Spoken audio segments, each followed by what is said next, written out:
Top News One hari ini akan menghadirkan sejumlah informasi di antaranya. Di saat banyak orang memberi kepercayaan besar bagi kaum muda milenial untuk maju dan belajar menjadi generasi penerus bangsa, Ketua Umum PDI Perjuangan Megawati Soekarnoputri malah mempertanyakan sumbangsih generasi milenial. Tak tanggung-tanggung, Megawati bahkan meminta Jokowi tidak memanjakan generasi milenial. Padahal Jokowi sendiri memiliki staf khusus dari kaum milenial.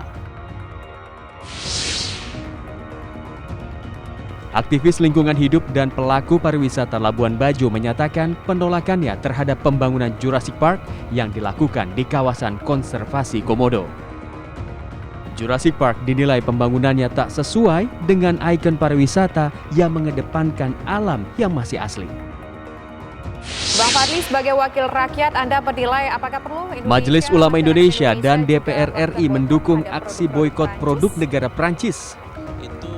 Hal ini dilakukan menyusul pernyataan Presiden Prancis Emmanuel Macron yang dinilai menghina umat Islam terkait kasus kartun Nabi. Benar-benar menunjukkan kecintaan pada Rasulullah SAW. Inilah Top News One.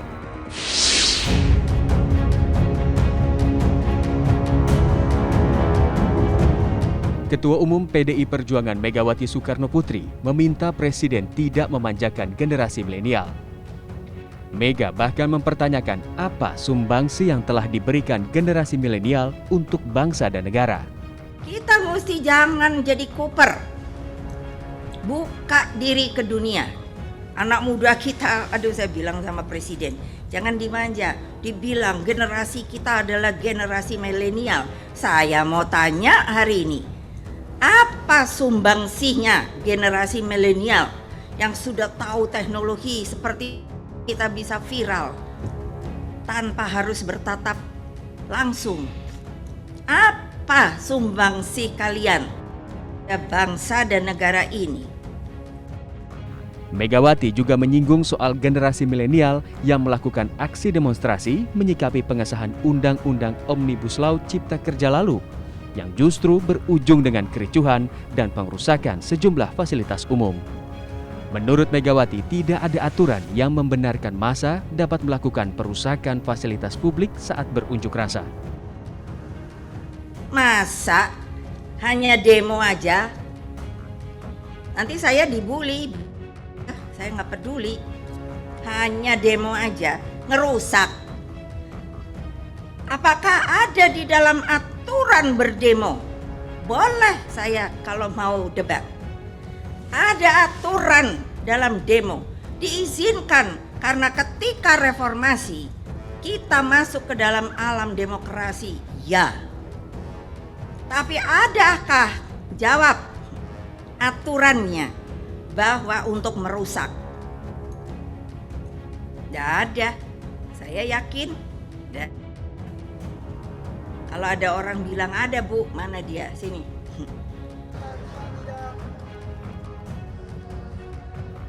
Sejak Omnibus Law Undang-Undang Cipta Kerja disahkan DPR bersama pemerintah pada 5 Oktober lalu, aksi demonstrasi terus dilakukan di berbagai daerah oleh sejumlah elemen masyarakat.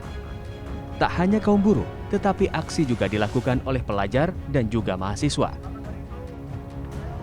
Namun sayang, aksi menyuarakan aspirasi itu harus ternodai dengan perusakan sejumlah fasilitas publik, pemerintah dan kepolisian oleh massa.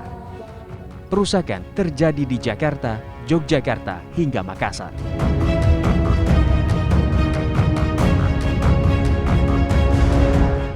Bang Fadli, sebagai wakil rakyat, Anda menilai apakah perlu Indonesia, masyarakat Indonesia juga melakukan boikot terhadap produk-produk Perancis?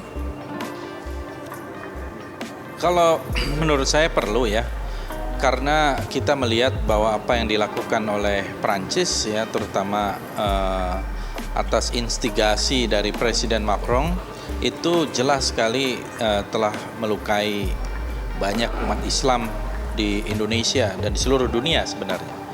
Dan juga sikap diskriminasi rasialis dan bahkan Islamofobia yang ditunjukkan oleh Macron itu membuat saya kira gejolak yang sebetulnya tidak perlu.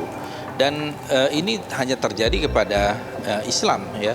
Bagaimana dengan sikap Macron terhadap antisemitisme? Nah itu agak berbeda. Jadi di situ dilihat ada diskriminasinya.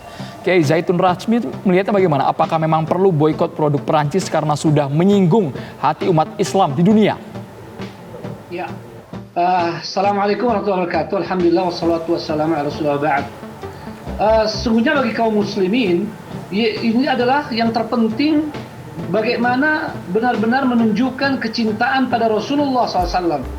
Dan salah satu ekspresinya adalah pembelaan pada beliau SAW ketika dilecehkan, ketika dinistakan, ya.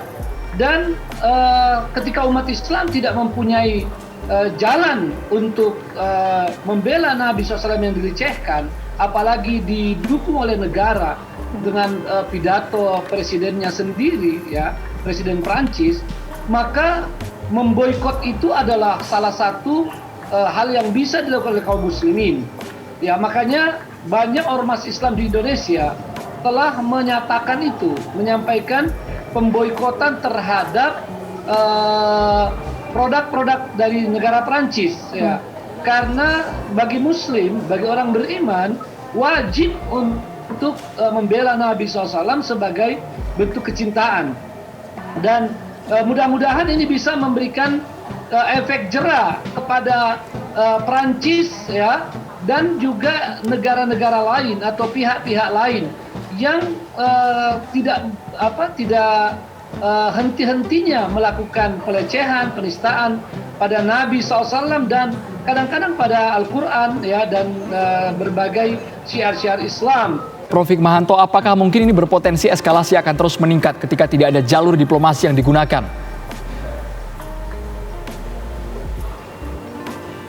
Ya, sebenarnya eskalasi bisa saja meningkat apabila Presiden Macron dia tidak mengambil sikap, ya, karena saat ini kalau saya membaca di media, kalau saya tidak salah di Twitter, di sosial media, beliau mengatakan bahwa dia tidak akan menyerah. Ini permasalahannya adalah ini bukan masalah pribadi beliau yang menjadi taruhan, tetapi Prancis dan kemudian rakyat Prancis. Nah, oleh karena itu pemerintah dari banyak negara Timur Tengah termasuk Indonesia melakukan dua hal. Pertama, yang dilakukan oleh pemerintah. Seperti pemerintah Indonesia secara resmi kita sudah memanggil Duta Besar Prancis di Indonesia untuk menyampaikan, ya, apa yang menjadi concern kita. Yang kedua adalah di level masyarakat. Di level masyarakat tadi Pak Fadlizon dan Ustadz juga sudah menyampaikan bahwa kalau perlu dilakukan boykot, ya. Memang di Turki sebagai negara yang mungkin dekat dengan Prancis dan presidennya meletup-letup gitu, ya, itu sudah mengatakan kepada Presiden Macron, jadi bahwa dia tidak suka dengan apa yang disampaikan dan ini sudah menjadi isu antar pribadi dari pemimpin kedua negara ini. Nah ini, tapi kalau di negara-negara lain yang saya pantau itu tidak demikian, kecuali Turki saja. Demikian.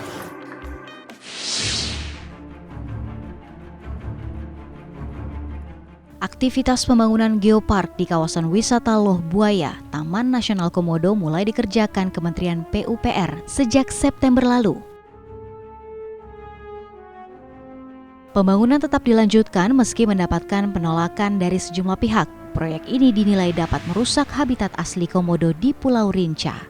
Namun, hal ini dibantah Dirjen Konservasi Sumber Daya Alam dan Ekosistem Kementerian Lingkungan Hidup. Dalam media briefing, pihak Kementerian Lingkungan Hidup menegaskan bahwa pembangunan sarana dan prasarana tidak mengganggu habitat lama komodo, melainkan lokasi baru.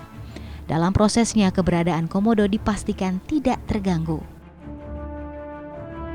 Pembangunan sarana prasarana bukan di lokasi yang baru, tapi lokasi sarana prasarana yang sudah ada di Lolian itu. Jadi komodo dulu ketika kita membangun sarana prasarana itu juga di situ ada komodonya. Jadi kita tidak memindahkan, mengusir komodo itu dari tempat itu, tetapi kita menyesuaikan ya, menggiring komodo ke satu tempat yang aman, baru kita dibangun. Di situ ada bangunan-bangunan yang dibangun oleh Balai TN Komodo juga. Pihak Kementerian Lingkungan Hidup juga meminta pihak yang menaruh perhatian akan kelestarian Taman Nasional Komodo bisa langsung melihat proses pembangunan di sana.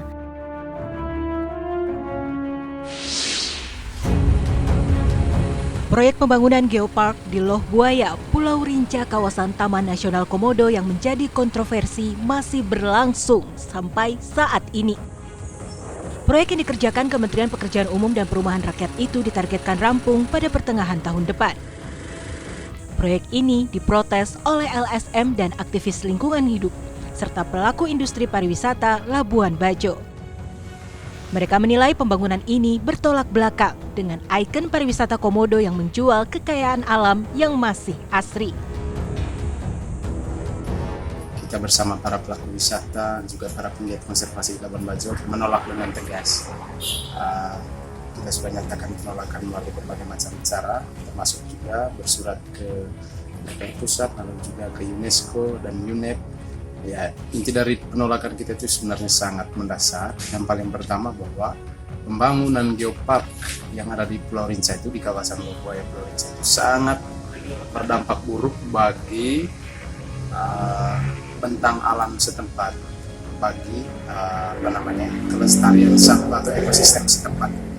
Itu yang paling pertama. Jadi secara ekologi dia akan sangat berdampak buruk. Apalagi dia dilakukan di dalam kawasan konservasi satwa langka yang bernama Taman Nasional Komodo. Itu yang pertama. Lalu yang kedua juga, khusus dari para pelaku wisata, selama ini yang kita rekam dan juga kita perjuangkan akhirnya bahwa pembangunan ini akan sangat mengganggu image atau branding destinasi pariwisata Labuan Bajo Flores. Dan memang selama ini Taman Nasional Komodo itu menjadi daya tarik utama, dan yang dijual di sana itu adalah alam. Kontroversi pembangunan di kawasan Taman Nasional Komodo ini semakin viral setelah beredar foto seekor komodo yang seakan mengadang truk pengangkut bahan bangunan. Menurut pekerja, komodo tersebut hanya melintas di area sekitar pekerja dan bukan sedang merintangi truk. Dan komodo itu bukan arah langsung dari depan, dari samping, jarak itu sekitar 1 meter lebih dari samping mobil itu. Terus akhirnya saya dan saya punya teman ini menghindar naik ke atas trek. Ya, karena kita kan baru pertama kali lihat komodo, jadi kita juga takut. Selain di kawasan Taman Nasional Komodo, saat ini berbagai proyek pembangunan sarana dan prasarana di Labuan Bajo sedang dikerjakan. Di antaranya pembangunan irigasi dan trotoar di sepanjang jalan utama Kota Labuan Bajo untuk menata Kota Labuan Bajo sebagai kota pariwisata.